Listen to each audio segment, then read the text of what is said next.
اعوذ باللہ من الشیطان الرجیم بسم اللہ الرحمن الرحیم بہ نستعین وہو خیر ناصر و معین وصلی اللہ علی سیدنا و نبینا ابوالقاسم محمد وعلی آلہ الطیبین الطاہرین المعصومین المکرمین المظلومین لا سیما بقیت اللہ فی الارضین روحی و ارواح العالمین لتراب مقدمہ الفدا۔ صحیفہ سجادیہ کی دعاؤں کے بارے میں کچھ عرائض پیش کر رہے تھے، اور دعائے ششم کے بارے میں ہم نے تقریباً 4-5 جلسات آپ کی خدمت میں پیش کیے۔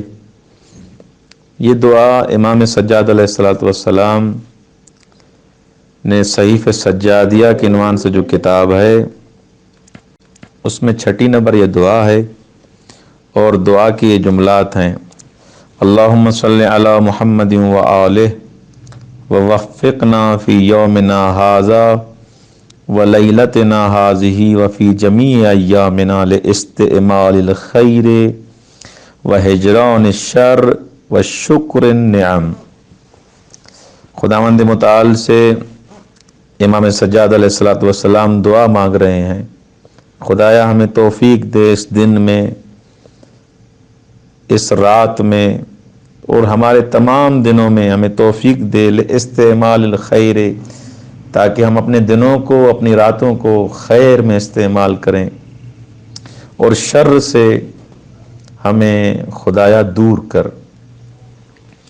تو کل شر کے بارے میں بیان کیا، اس سے پہلے خیر کے بارے میں ہم نے بیان کیا کہ خیر کیا ہے، اور خیر کی ڈیفینیشن کیا ہے، اور خیر کسے کہتے ہیں۔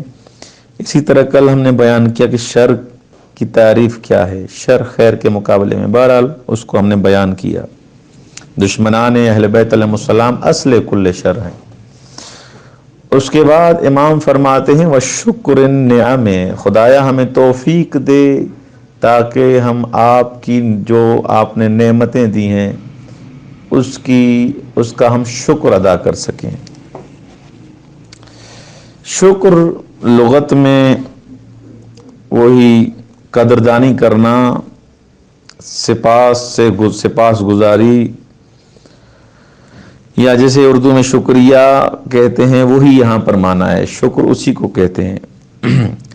بس شکر در واقع لغت میں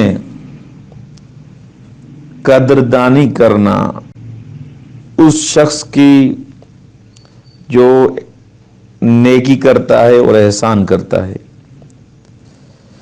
جتنا یہ احسان اور نعمت، اس کا خلوص اور اس کی عظمت بڑھتی جائے گی، شکر بھی بڑھتا جائے گا، اقتضاء شکر بھی اس میں زیادتی ہونی چاہیے، اضافہ ہونا چاہیے اس میں۔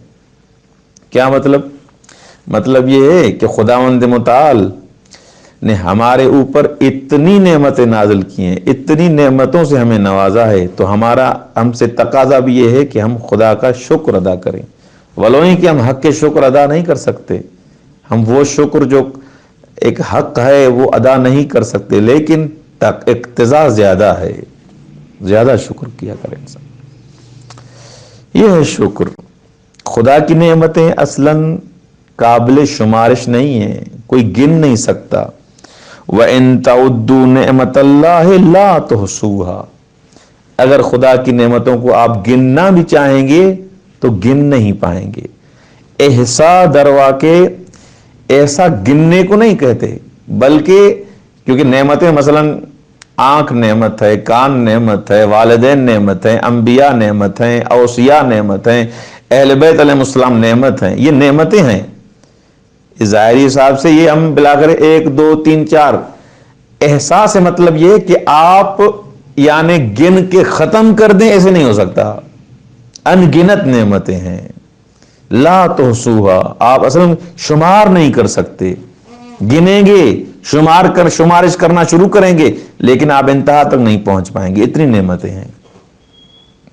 اسی وجہ سے امام سجاد علیہ الصلوۃ والسلام جب اسی آیت تک پہنچے تو مولا نے فرمایا سبحان من لم یجعل فی احد من معرفت نعمہ الا المعرفت بالتقصیر، یعنی پاک اور منزہ ہے وہ خدا کہ جس کو خداوند متعال جس کے بارے میں مولا فرمانے لم یجعل فی احد من معرفت نعمہ الا المعرفت بالتقصیر عن معرفتها، در واقع اس کا مفہومی ترجمہ یہ ہوگا کہ خداوند متعال نے کن ہے معرفت نعم کسی کو عطا نہیں کی، یعنی انسان کو یہ معرفت عطا کی ہے، اتنا در واقع سکھایا ہے، یہ معرفت عطا کی خدایا میں تمہاری نعمتوں کو اصلا گن نہیں سکتا، اس پروردگار کا شکریہ ادا کر رہا ہوں، وہ پاک اور منزہ ذات جس نے یہ معرفت عطا کی کہ میں تمہاری نعمتوں کو اصل شمار نہیں کر سکتا، گن نہیں سکتا۔ الا المعرفت بالتقصیر عن معرفتها، معرفت عطا کی مگر کون سی؟ تقصیر عن معرفتها، میں نہیں کر سکتا، میں اصلا گن نہیں سکتا تمہاری نعمتوں کو۔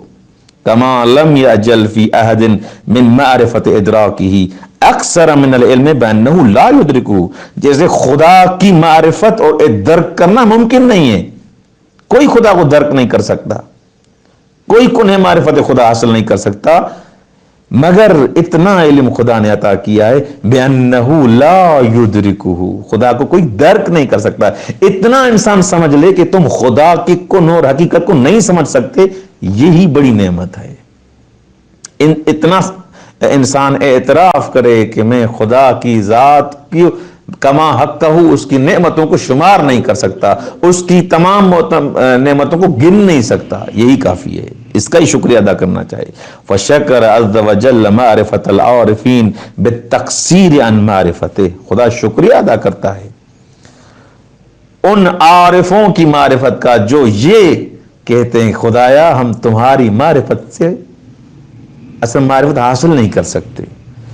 وجعل معرفتهم بالتقصیر شکرا کما جعل علم العالمین بانہم لا یدرکونہ ایمانا، اور یہ ان کا یہ علم کہ خدایا ہم آپ کو درک نہیں کر سکتے، ہمیں تمہاری معرفت نہیں ہے اس معنی میں، یہ جو ان کا علم ہے کہ ہم نہیں سمجھ سکتے خدا کو، خدا کی کونوں تک نہیں پہنچ سکتے، خدا کی معرفت وہ ہم کما کو حاصل نہیں کر سکتے، یہ جو علم ہے، یہ جو ان کا اعتراف ہے، یہ خدا نے ان کا ایمان قرار دیا ہے۔